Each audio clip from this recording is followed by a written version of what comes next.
ఒక వ్యక్తిని చంపడానికి ఒక బుల్లెట్‌కి 20 సంవత్సరాలు అయితే పట్టింది.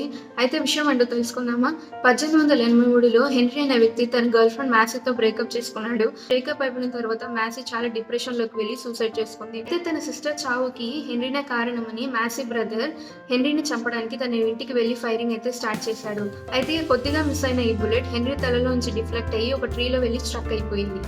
కొంతసేపు తర్వాత హెన్రీని చూసిన మ్యాసీ బ్రదర్ హెన్రీ చనిపోయాడని అనుకుని అక్కడి నుంచి వెళ్ళిపోయాడు.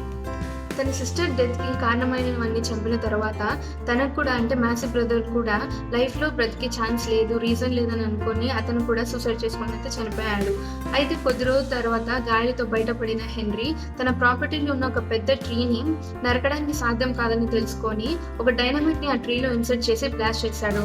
అప్పుడు ఆ ట్రీ పెద్ద పెద్ద పీసెస్‌గా ఎక్స్‌ప్లోడ్ అవ్వడంతో 20 ఏళ్లుగా ఆ ట్రీలో ఉన్న ఓ బుల్లెట్ గాలికి వేగంగా దూసుకొనొచ్చి హెన్రీ తలలోకి అయితే తగిలింది.